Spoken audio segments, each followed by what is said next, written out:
இன்றைக்கி ஆப்பம் கடலைக்கறியும் பண்ண போகிறோம். அதுக்கு கடலைக்கறிக்கு சுண்டலை ஒரு 8 மணி நேரம் கழுகி ஊற வச்சாச்சு. ஊற வச்ச சுண்டலை வேக போட போகிறோம். அதுக்கு அடுப்பு பற்ற வச்சுக்கிறோம்.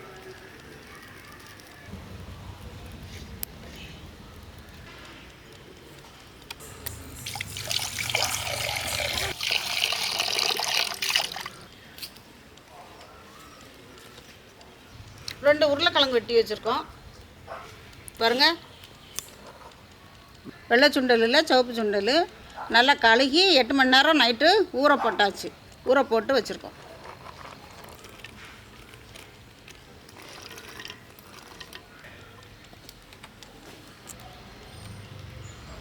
தண்ணி ஊற்றி உருளைக்கிழங்கும் சுண்டல் போட்டாச்சு. மூடி வச்சுருவோம். மூடி வச்சு வேகட்டும். நல்லா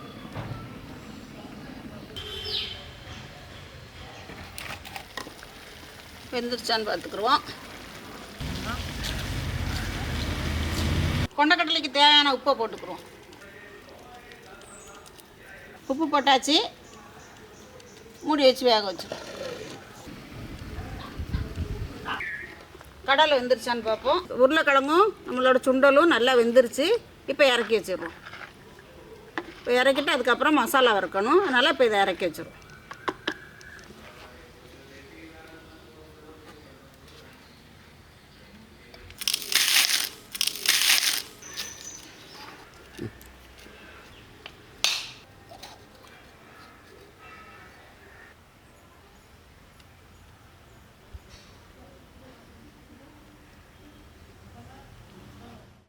கடலைக்கறிக்கு வந்து மசாலா வறுக்கணும். வறுத்து தான் வந்து மசாலா அரைக்கணும். அதுக்கு தேவையான பொருள் வந்து தேங்காய் வந்து எண்ணெய் இல்லாமல் போட்டு வறுத்துக்கலாம்.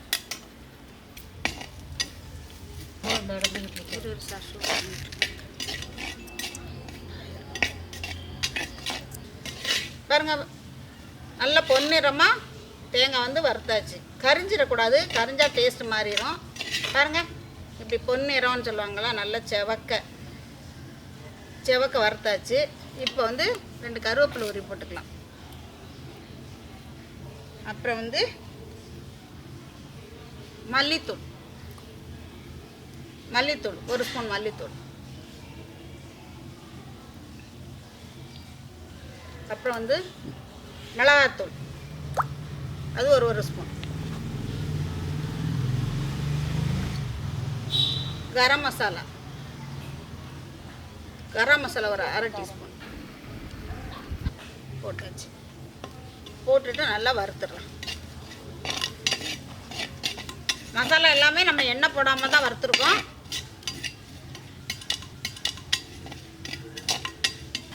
இதை பாருங்கள், மசாலா எல்லாம் தேங்காயோட வறுத்து நமக்கு வந்து நல்ல வாசனை வந்துருச்சு. கறியை விட்டுறக்கூடாது. தீ கம்மியாக வச்சு வறுத்தெடுக்கணும். வறுத்துட்டோம். இன்னும் போய் இதை அரைச்சிட்டு வந்துடலாம்.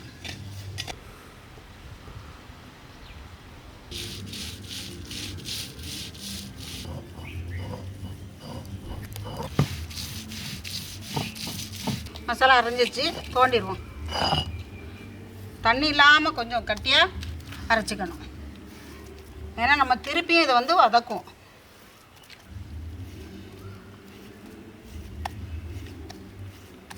கடலைக்கறிக்கு வந்து கொஞ்சம் பொறுமையாக பண்ணோம்னா அவ்வளோ டேஸ்ட் இருக்கும்.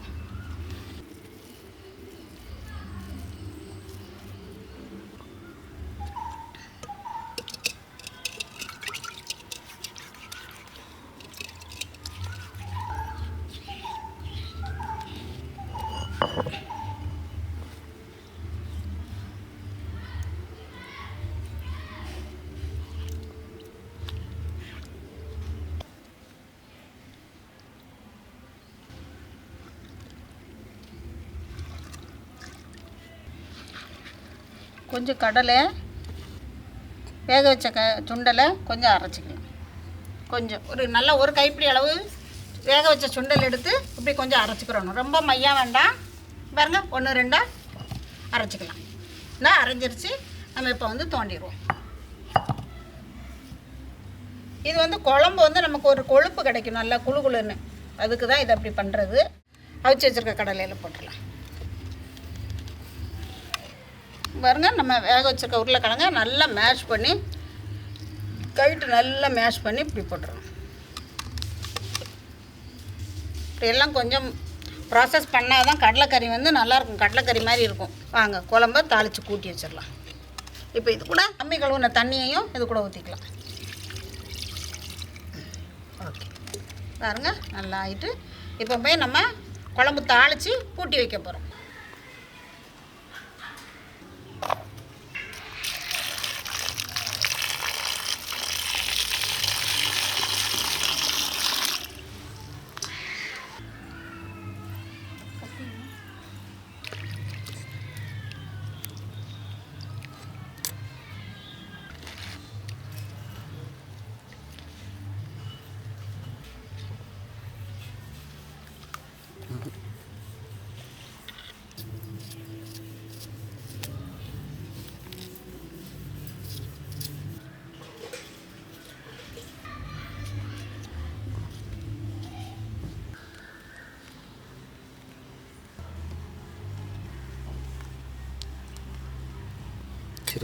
தேங்காய் ஊற்றிக்கிறோம். ஒரு 50 ml தேங்காய் ஊற்றி வச்சு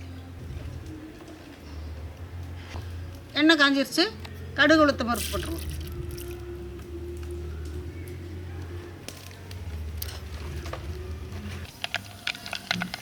கடுகு பொரிஞ்சிருச்சு. வெட்டி வச்சுருக்க சின்ன வெங்காயம், வெங்காயம் சீக்கிரம் வதங்குறதுக்காக வேண்டி 2 உப்பு போட்டுக்கிறோம்.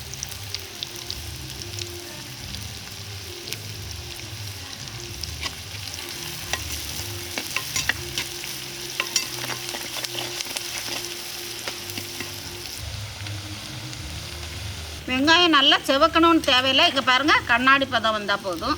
பாருங்கள்,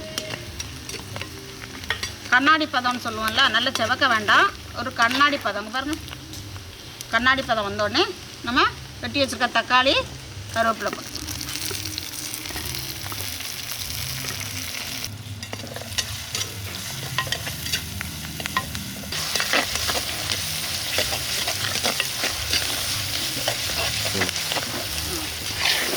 பாருங்கள். தக்காளியும் ஓரளவுக்கு வதங்கிருச்சு.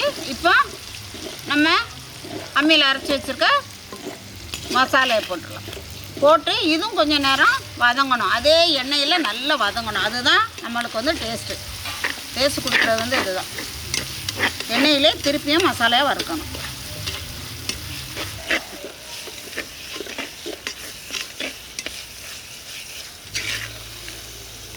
எண்ணெயிலே நல்லா வதங்கணும். இந்த மசாலா திருப்பி எப்படி வதங்கினது நம்ம பார்க்கணுன்னா, மசாலாயிலேருந்து எண்ணெய் வந்து நமக்கு தனியாக பிரிஞ்சு வரும். கடலை எல்லாம் கொட்டிக்கலாம்.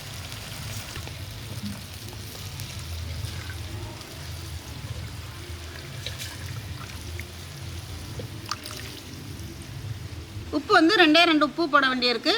2 உப்பு போட்டுக்கலாம். பாருங்கள், 2 உப்பு போடுறேன். ஓகே, இப்போ நம்மளோட கடலைக்கறி வேகட்டும் கொஞ்சம் நேரம். 2 மல்லி இலை கழுகி கட் பண்ணி போட்டுக்குவோம்.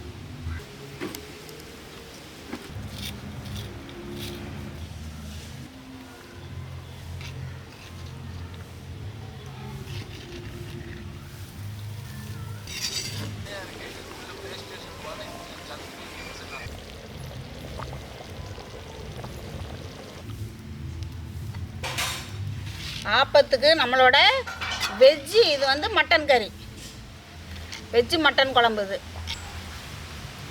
கொஞ்சம் வேகட்டும், அவ்வளோதான். 2 கொதி கொதிச்சோடனே இறக்கிடலாம் நம்மளோட கடலைக்கறியை.